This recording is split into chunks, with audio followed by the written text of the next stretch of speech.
Good morning friends.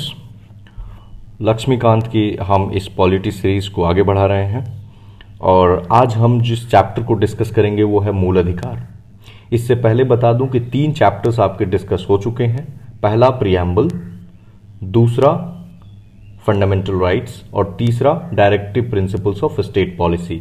और आपको पता है ना कि प्रीएम्बल ये बेसिक फिलॉसफी होता है, देन फंडामेंटल राइट आर्टिकल 12 से 35, फिर डीपीएफपी 36 से 51 और आज जो है वो यहाँ पे देख रहे होंगे 51 के ए में दिया गया है जो फंडामेंटल ड्यूटी है। तो हम बहुत सारे एस्पेक्ट पे बात करेंगे इसके, और ये वीडियो ये काफी एग्जॉस्टिव वीडियो होगा। न केवल लक्ष्मीकांत को संपर्क किया गया है, कंसल्ट मैंने उसकी हेल्प ली है, बल्कि इसके साथ साथ टीटी बसु और पीएम बख्शी, इन किताबों का मैंने हेल्प लिया हुआ है। और उसके बाद काफी सिंप्लीफाई करके मैं चीजों को बताऊंगा। कई सारे मुद्दों पे बात होगी, जैसे यहां पे मैंने लिस्ट आउट कर दिया है कि मतलब क्या होता है, क्यों हम फंडामेंटल ड्यूटी कहते हैं। ड्यूटी तो अदर भी होते हैं, ड्यूटी का मतलब क्या होता है, ड्यूटी और राइट्स कैसे अलग होते हैं, प्रोविजंस क्या है, पहले कितने थे अब कितने हो गए हैं फंडामेंटल ड्यूटी, इनकी फीचर्स क्या होती हैं, और सारी ड्यूटीज पे बात करेंगे। ये स्वर्ण सिंह कमेटी की क्या रिकमेंडेशंस थी और कौन कौन सी रिकमेंडेशंस माने गए, फंडामेंटल ड्यूटीज की क्रिटिसिज्म क्या है, क्या कमियां रह गई हैं और इसका महत्व क्या है। वर्मा कमेटी बनाई गई थी 1999 में, तो उसने क्या ऑब्जर्वेशन दी थी इस पे। और लास्ट में फिर हम वेंकटाचलैया कमीशन या national commission for review of the working of the Indian constitution को डिस्कस करने के बाद हम कुछ अदर सजेशंस की बात करेंगे कि इसमें और क्या क्या हो सकता है। यानी आप समझ गए होंगे कि इतने मुद्दों पे बात करने के बाद हमारे पास कोई ऐसा मुद्दा बच नहीं जाएगा जो आप किसी अन्य किताब को आपको रेफर भी करना पड़ेगा। This is my personal guarantee. ठीक है, तो मैं हूं Deepak and on this YouTube platform you are watching me. और हम लोग शुरू करते हैं यहां से मीनिंग से कि मतलब क्या है। देखिए, ड्यूटी का मतलब होता है ना कि आपका कर्तव्य क्या है, और फिर जोड़ा गया है इसमें word fundamental duty. Fundamental duty क्यों कहा गया है, क्योंकि आपने जब फंडामेंटल राइट्स पढ़ा था उसमें मैंने बताया था कि फंडामेंटल उस चीज को कहते हैं ना जो मिनिमम ऑब्लिगेशन है आपका फंडामेंटल ड्यूटी में, यानी कि उतना तो कम से कम, जैसे अगर फंडामेंटल राइट है तो यानी वो मिनिमम बेसिक राइट्स हैं जो एक हर सिटीजन को दिया जाना चाहिए। उसी तरह फंडामेंटल ड्यूटी है कि एक सिटीजन से ये एक मिनिमम ऑब्लिगेशन है। ठीक है, अब आता है कि ड्यूटीज और राइट्स। गांधी जी को आपने पढ़ा होगा, गांधी जी ने कहा था कि अगर कोई व्यक्ति अपनी ड्यूटी को फुलफिल कर रहा है तो उसे राइट्स की जरूरत ही नहीं है। यानी कि these are two sides of the same coin, एक ही सिक्के के ये दो पहलू हैं। तो जो राइट्स है, ड्यूटीज है, इस पे गांधी, एक क्वेश्चन आया था यूपीएससी के 2020 लास्ट ईयर जो प्रीलिम्स हुई थी कि फंडामेंटल ड्यूटीज मतलब किस किस से रिलेटेड है। तो उसमें ऑप्शन था फंडामेंटल यूडीएचआर किस किस से रिलेटेड है, universal declaration of human rights. तो ऑप्शन था फंडामेंटल राइट, बिल्कुल सही जवाब। फिर था डीपीएसपी, बिल्कुल सही।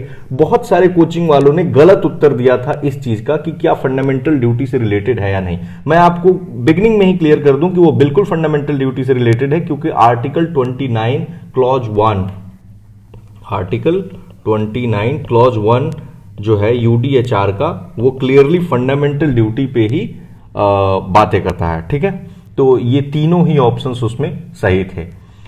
मैंने बता दिया कि इसको पार्ट 4A में रखा गया है, यानी 4 आपको पता है कौन सा है, डीपीएसपी, और उसके ए में इसको रखा गया है, यानी आर्टिकल 51 तक डीपीएसपी है और 51 के ए में फंडामेंटल ड्यूटी को रखा गया है। हमने मीनिंग समझ लिया, हमने प्रोविजन समझ लिया कि ये कहां पे है, पार्ट 4A। ठीक है, अब हम बात करेंगे कि फंडामेंटल ड्यूटी के फीचर्स क्या होते हैं। अभी मैंने बताया कि ये मिनिमम ऑब्लिगेशन है, इतना तो कम से कम हर सिटीजन को करना। एक और बात क्लियर कर दूं, प्रीलिम्स में आ चुका है कि क्या फंडामेंटल ड्यूटी केवल सिटीजन के लिए है, तो हां, ये केवल सिटीजन्स के लिए ही है, ये कोई फॉरेनर्स पे अप्लाई नहीं होगा। ठीक है, फिर और फीचर्स होता है कि ये मोरल ड्यूटी की बात करता है, इसका जो नेचर है ना, it has a moral connotation. फिर सिविक ड्यूटी की बात होती है कि एक व्यक्ति को क्या क्या करना चाहिए, और केवल सिटीजन्स के लिए मैंने बता ही दिया। और पार्लियामेंट इसको कानून बना करके इन्फोर्स कर सकता है, इन्हें अप्लाई कर सकता है। आपको पता है एक क्वेश्चन पूछा जा सकता है कि क्या फंडामेंटल ड्यूटी जस्टिसिएबल है, यानी कि अगर इसका फुलफिलमेंट कोई नहीं करता है तो क्या हम कोर्ट जा सकते हैं? तो नहीं, आप कोर्ट नहीं जा सकते हैं, लेकिन parliament is free to legislate कि कोई कानून, अब मैं बताऊंगा भी आगे कि कैसे कैसे कहां कहां पार्लियामेंट ने कानून बनाए हैं और उसको अप्लाई किया गया है। अब हम एक एक फंडामेंटल ड्यूटी की बात करते हैं। यहां पे आपको दिया हुआ है लिस्ट आउट, थोड़ा सा मैं रीड कर देता हूं और थोड़ा सा जोड़ने की भी कोशिश करता हूं। देखिए, पहला फंडामेंटल ड्यूटी है to abide by the constitution, यानी कि संविधान का पालन करना है। मतलब जो भी संविधान में बातें लिखी गई हैं वो एक नागरिक का कर्तव्य है कि वो उससे सहमति जताए और respect its ideals and institutions, और जो संविधान के आदर्श हैं जैसे लिबर्टी, इक्वालिटी, फ्रेटर्निटी, और जो इसके इंस्टीट्यूशंस हैं जैसे कि पार्लियामेंट, फिर नेशनल फ्लैग और नेशनल एंथम, मतलब इनको रिस्पेक्ट करें। जो आपका तिरंगा झंडा है या फिर जो आपका नेशनल एंथम है, राष्ट्रगान जो होता है जन गण मन, तो उसका आप रिस्पेक्ट करेंगे। ये आपकी फंडामेंटल ड्यूटी है, यानी कर्तव्य है, मूल कर्तव्य है। दूसरा है कि cherish and follow the noble ideals which inspired our struggle for freedom. जो हमारे देश के मतलब फ्रीडम फाइटर्स थे, वो लोग लड़ रहे थे, तो उन्होंने कुछ नोबल आइडियल्स बनाए थे। वो कौन से नोबल आइडियल्स? अगेन कि भाई सेल्फ डिटर्मिनेशन हो, यानी हम अपने देश को खुद से चलाएं, जस्टिस सिस्टम स्टैब्लिश हो, न्याय हो, ठीक है। तो इनको ये इंस्पायर किया था उन्होंने। कॉलोनियलिज्म ना हो, इंपीरियलिज्म ना हो, ठीक है।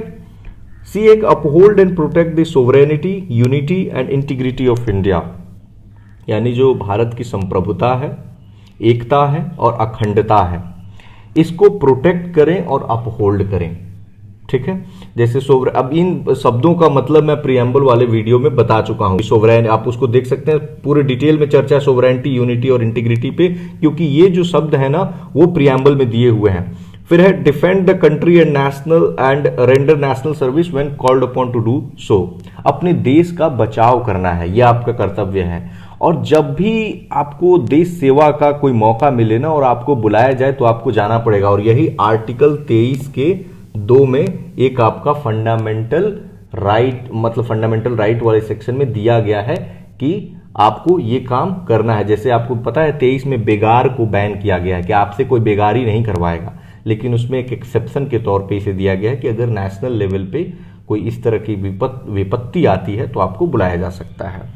फिर है to promote harmony and spirit of common brotherhood amongst all people of India transcending religious, linguistic, regional और सेक्शनल डाइवर्सिटी, यानी आपस में भाईचारा, बंधुता, इसको बढ़ावा देना है। हमें यह नहीं देखना है कि इस व्यक्ति का धर्म क्या है, इस व्यक्ति का लैंग्वेज क्या है, ये किस क्षेत्र से आता है या किस सेक्शन को बिलोंग करता है। इन सब से परे उठ के और हमें सारे व्यक्तियों में एक कॉमन ब्रदरहुड की भावना पैदा करनी है।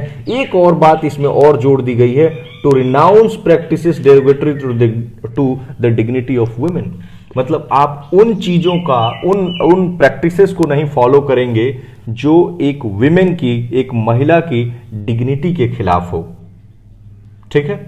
मतलब ऐसा कौन सा प्रैक्टिस हो सकता है, जैसे कि आप छोटा से छोटा और बड़ा से बड़ा हो सकता है, जैसे कि आप ईव टीजिंग है, तो ये this is against the dignity of women, ठीक है। तो इन प्रैक्टिसेस को रिनाउंस करना है, ठीक है, त्यागना है। Value and preserve the rich heritage of composite culture. जो हमारा कंपोजिट कल्चर है ना, आपको पता है इंडिया यूनिटी इन डाइवर्सिटी का देश है, तो उसको प्रोटेक्ट करना है। जो हमारी हेरिटेज है, जैसे कि मान लीजिए संस्कृत हो सकता है, उर्दू हो सकता है। इसके बाद है to protect and improve the natural environment including forest, rivers, lakes, life, ठीक है, wild life, and to have compassion for living creatures.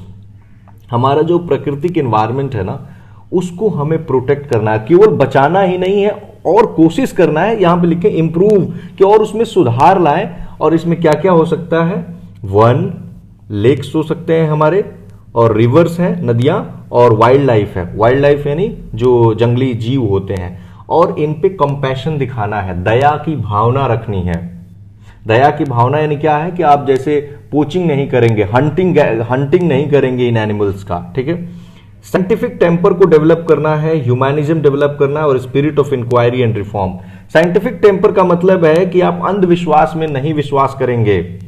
जैसे नेहरू जी ने इस पे काफी जोर दिया था कि साइंटिफिक टेम्पर डेवलप किया जाए। ह्यूमनिज्म, मानवता की भावना, आप में मानवता होनी चाहिए, यानी आप प्रॉफिट एंड लॉस से ऊपर उठ के ये देखें कि ये मानव के लिए सही है या गलत है। और spirit of inquiry and reform, inquiry मतलब कि आप हर चीज को लेके क्यूरियस रहें, ठीक है, जाने कि इसके पीछे का लॉजिक क्या है। और रिफॉर्म, रिफॉर्म से आप जोड़ सकते हैं कि जो भी स्टेटस को है ना, यानी करंट सिचुएशन है, उसमें बदलाव लाने की कोशिश करें।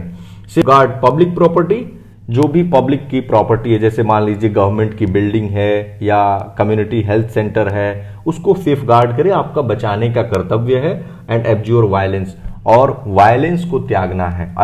जो हिंसा है ना, गांधी जी भी अहिंसा के पुजारी थे, ठीक है, तो आपको वायलेंस नहीं करना है। Strive towards excellence in all spheres of individual and collective activity, जो इंडिविजुअल एक्टिविटी है जिसमें एक आदमी होता है और कलेक्टिव एक्टिविटी जिसमें कई सारे व्यक्ति होते हैं, तो उन सारे क्षेत्रों में आपको कोशिश करना है कि हम एक्सेलेंस यानी कि उसमें काफी महारत हासिल करें, एंड सो दैट जिससे कि देश जो है constantly rises to higher levels of endeavour and achievement, जिससे हमारे देश का सतत विकास होता रहे, ठीक है।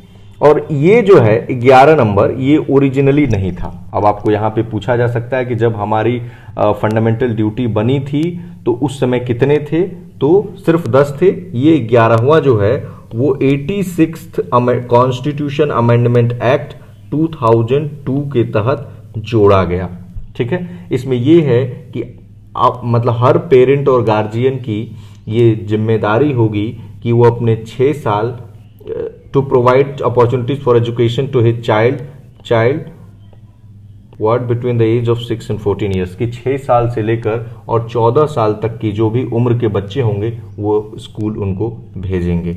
और आपको पता है कि इसी अमेंडमेंट के तहत आर्टिकल 21 का ए जोड़ा गया, जो फंडामेंटल राइट का पार्ट बना, और उसमें ये कहा गया कि ये हर बच्चे का जो 6 से 14 साल का है उसको ये अधिकार है कि compulsory and free primary education को वो अटेन करे। यानी एक ही, ये दोनों ही 86th अमेंडमेंट के तहत, 86th अमेंडमेंट के तहत फंडामेंटल ड्यूटी में भी बदलाव आया और फंडामेंटल राइट्स में भी बदलाव आता है।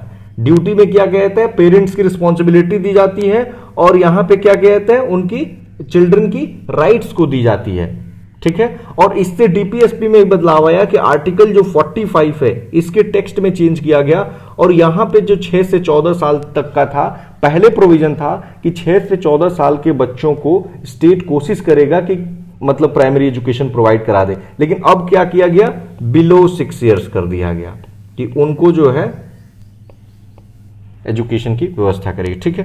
तो हमने एक्सटेंसिवली इसको डिस्कस कर लिया। एक और बात हम लोग स्वर्ण सिंह कमेटी डिस्कस करेंगे, उसमें बताते हैं। हाँ, यहां पे है स्वर्ण सिंह कमेटी। ये कमेटी का नाम याद रखना है, ये वही कमेटी है जिसने फंडामेंटल ड्यूटी को लाया था।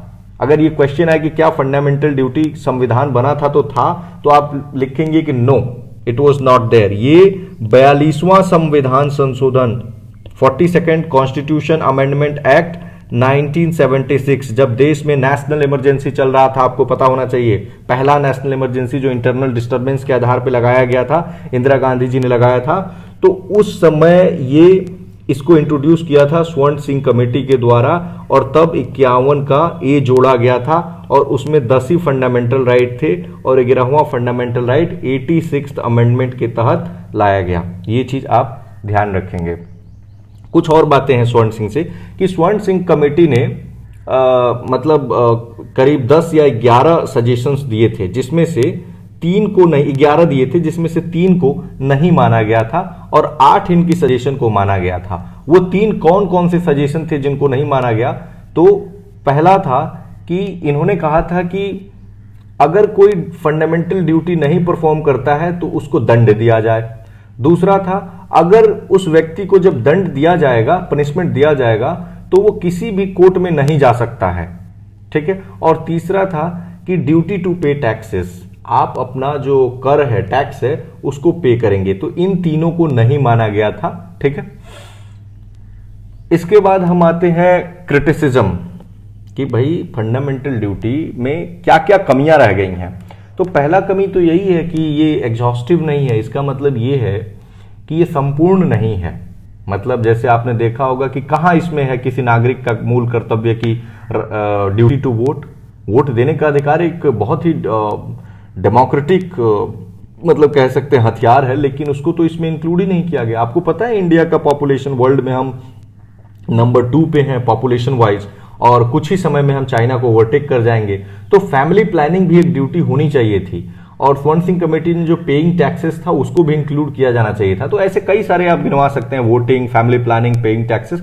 तो ये कमी रह गई है। दूसरी कमी ये है कि बहुत सारा वेगनेस है, एम्बिग्विटी है, मतलब क्लैरिटी बहुत नहीं है कई जगहों पे। जैसे कि मैंने ऊपर गिनाया था कि नोबल आइडियल्स, अब नोबल आइडियल्स क्या होंगे ये सबके लिए अलग है। कंपोजिट कल्चर, कंपोजिट कल्चर क्या है, हिंदी संस्कृत किसको समझे हम, ठीक है। तो कह सकते हैं कि बहुत क्लैरिटी नहीं है। और तीसरा है नॉन जस्टिसिएबल। इसका मतलब ये है कि अगर इन ड्यूटीज को कोई नहीं मानता है तो उसके लिए आप कोर्ट नहीं जा सकते हैं। तो फिर फायदा ही क्या हुआ। तो एक तरह से कह सकते हैं मियरली एक डायरेक्टिव है, ठीक है। चौथा है कि सुपरफ्लोस इंक्लूजन। इसका मतलब ये है कि यार ये ड्यूटी तो तब भी परफॉर्म किए जाते जब इनको नहीं इंक्लूड किया जाता, और वैसे भी इन्फोर्सिएबल है नहीं कोर्ट ऑफ लॉ में, तो फिर मतलब ही नहीं रह जाता है कोई। और पांचवा एक और क्रिटिसिज्म है कि आपने अभी बताया मैंने कि 51A में जोड़ा गया है। ऐसा क्यों नहीं किया गया कि इसके लिए कोई सेपरेट आर्टिकल दे दी जाती। जैसे कि अच्छा तो ये होता कि फंडामेंटल राइट्स के जस्ट बाद फंडामेंटल ड्यूटी को जोड़ दिया गया होता। तो इसको एक मियरली अपेंडेज के रूप में जोड़ा गया, किसी के साथ लगा दिया गया, समझ रहे हो आप। तो ये भी एक कमी है, ठीक है। हम अपना अगला जो थीम है उस पर बात करेंगे कि भाई सिग्निफिकेंस क्या है। ये तो कमियां हो गई, क्या है इसकी महत्व क्या है। तो पहला महत्व तो यही है कि जितने नागरिक हैं ना उनको याद दिलाता रहता है ये बार बार कि देखिए भाई आपका ये कर्तव्य है कि आप संविधान का पालन करें। दूसरा है जितने भी एंटी नेशनल या फिर एंटी सोशल एक्टिविटीज हैं या लोग हैं, ये उनके लिए एक वार्निंग है कि आप ये गलत कर रहे हैं। ये पैमाना बता देता है कि आपका काम कौन सा सही है और कौन सा गलत है। तीसरा ये है कि it is a source of inspiration, discipline and commitment. हम इससे इंस्पायर होते हैं, अपने आप को डिसिप्लिन रखते हैं और कमिटेड रहते हैं।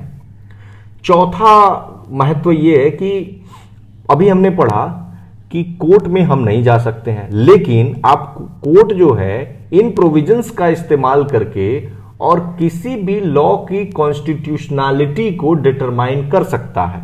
यानी कोई भी कानून कॉन्स्टिट्यूशनल है, अनकॉन्स्टिट्यूशनल है, इसको फंडामेंटल ड्यूटी के पैमाने पे नापा जा सकता है। और पांचवा ये है कि ठीक है, अभी हमने कहा फिर से कि फंडामेंटल ड्यूटी इन्फोर्सिएबल नहीं है, लेकिन parliament is free to enforce it through its legislation. Parliament कानून बना सकती है और इसको इन्फोर्स कर सकती है। आगे पढ़ेंगे भी कैसे हुआ भी है। छठा ये है वेंकटाचलैया कमीशन। ये वाजपेयी जी के टाइम पे बनाया गया था। इसको NCRWC भी कहते हैं, यहां पे लिखा हुआ है, यानी national commission for review of the working of the constitution. तो इसने कहा था कि आप ध्यान दीजिए वर्ड्स पे, एक तरफ लिखा हुआ है फंडामेंटल और दूसरी तरफ लिखा हुआ है ड्यूटी।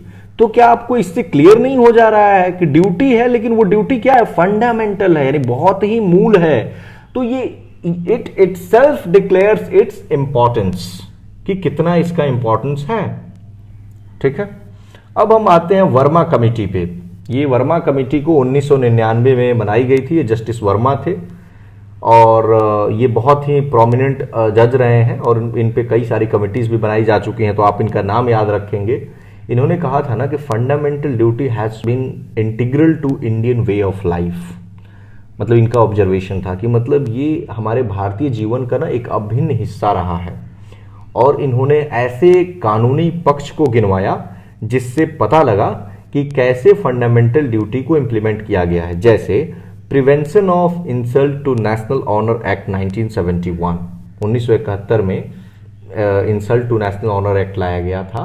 तो इसमें किसका इंसल्ट, संविधान का, नेशनल फ्लैग का, नेशनल एंथम का आप इंसल्ट नहीं कर सकते हैं, ठीक है। इसके लिए आपको कानून लाया गया और अगर आप करते हैं तो आपको पनिशमेंट दिया जाएगा।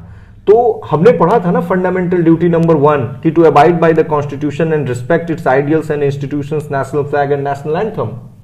तो ये उसी के तहत ये है, यानी लीगल प्रोविजन आ गया एक तरह से, यानी एक तरह से इन्फोर्सिएबल हो गया। दूसरा एग्जांपल देखें तो protection of civil rights act 1955, ये अस्पृश्यता को दूर करने के लिए, यानी अनटचेबिलिटी को दूर करने के लिए है, जो आर्टिकल 17 में आपको पता होगा कि अनटचेबिलिटी को खत्म करने की बात कही गई है। तो कॉमन ब्रदरहुड की हमने बात कही थी, वहां से इसको ले सकते हैं 5 नंबर जो हमारा ड्यूटी है। फिर आईपीसी है, यूएपीए है, आरपीए 1951 है जिसमें करप्ट प्रैक्टिस को बताया गया है कि करप्ट प्रैक्टिस क्या है। फिर वाइल्ड लाइफ प्रोटेक्शन एक्ट 1972 है, ये किसके तहत वाइल्ड लाइफ प्रोटेक्शन एक्ट 1972, यहां पे आप देख सकते हैं कि लिखा था कि ये जी नंबर कि improve natural environment, forest, rivers, compassion to living creatures, ठीक है। और जो फॉरेस्ट राइट एक्ट 1980 है उसमें था कि फॉरेस्ट को डाइवर्ट नहीं करेंगे, ये भी इसी के अंतर्गत आ जाएगा। तो आप देख सकते हैं कि वर्मा कमेटी ने कैसे बताया how it has been an integral to the Indian way of life and how the legal provisions exist to implement these provisions in real life, ठीक है। आगे वेंकटाचलैया कमीशन है, ये 2000 से 2002 तक था, ठीक है। तो इस कमीशन ने भी काफी सारे रिकमेंडेशंस दिए हैं। जैसे इसने कहा था कि मतलब लोगों को ना अवेयरनेस लाने की जरूरत है कि फंडामेंटल ड्यूटी आपका है क्या, लोगों को पता ही नहीं है। नंबर 2 इन्होंने कहा कि एजुकेशन सिस्टम में सुधार लाइए और उसमें इसको इंक्लूड कीजिए। नंबर 3 कहा कि ड्यूटी टू वोट, मतलब अपना मत देने का अधिकार, एंड ड्यूटी टू पे टैक्सेस, कर जमा करने का, जो ड्यूटी टू वोट यानी मत देने का अधिकार नहीं, कर्तव्य, और ड्यूटी टू पे टैक्सेस यानी टैक्स पे करने का कर्तव्य, इसको भी एक्सप्लिसिटली इंक्लूड किया जाए, जोड़ा जाए, जो 11 है उसको 12 नंबर बना दिया जाए, ठीक है। और उसके बाद इन्होंने बाकी आपको पता ही है कि वर्मा कमेटी अभी मैंने बताया था, तो वर्मा कमेटी की भी कई सारी रिकमेंडेशंस थी, उसको इन्होंने कहा था कि उसको इंक्लूड कर लिया जाए। Last but not the list, क्या होना चाहिए, मतलब ऐसा क्या है जो जोड़ा जाए कि हमने पढ़ा ना कि एक इसकी लिमिटेशन है, एक क्रिटिसिज्म है कि एग्जॉस्टिव नहीं है, तो कैसे एग्जॉस्टिव बनाया जाए, कैसे इसको संपूर्ण बनाया जाए। तो उसके लिए आप कर सकते हैं कि हमने देख रहे हैं देश का आबादी कितना बढ़ रहा है, तो family values and responsible parenthood, मतलब हमारे परिवार में किस तरह के वैल्यूज हैं इसको सिखाया जाए, और पेरेंटहुड रिस्पॉन्सिबल ढंग से हो इसको लाया जाए। दूसरा, जो इंडिविजुअल ऑर्गेनाइजेशंस हैं वो एजुकेट करें अपने एम्प्लॉयज के चिल्ड्रन को, इसको भी इंक्लूड किया जा सकता है। तो बहुत सारे सजेशंस हैं, पेइंग टैक्सेस भी हमने गिनवा दिया। अब एक और बात आती है लास्ट की, क्या इसको पनिशेबल बना दिया जाए, तो मेरी समझ से इसको पनिशेबल बनाना सही नहीं है, क्योंकि फिर बहुत सारे, ऑलरेडी पता है आपको कोर्ट में केसेस कितने हैं, और ये भी बताया मैंने कि कितना वेगनेस है। तो अगर आप पनिशेबल बना देंगे तो फिर उसमें और दिक्कतें आएंगी, कोर्ट में केसेस बढ़ेंगे, वेगनेस होगा, और मैलाफाइड इंटेंशन के साथ लोग जो है कोर्ट में केसेस करेंगे और अनड्यू लिटिगेशन बढ़ता जाएगा, ठीक है। तो लोगों में अवेयरनेस, जो कहा था ना वेंकटाचलैया कमीशन ने, और एजुकेशन सिस्टम में रिफॉर्म, उस पर ज्यादा जोर दिया जाना चाहिए। सो इतना ही था। और अगर आपको ये वीडियो अच्छा लगा हो, और अगर आप पॉलिटी की पूरी लेक्चर सीरीज देखना चाहते हैं, या फिर अगर आप 66th बीपीएससी मेंस लिख रहे हैं, 67th बीपीएससी का प्री दे रहे हैं, तो आप इस चैनल को जरूर सब्सक्राइब करें। जो नीचे बटन दिया हुआ है लाल कलर का, उसको दबाएं, और आप हमसे कनेक्ट कर सकते हैं। Thank you very much for watching this video.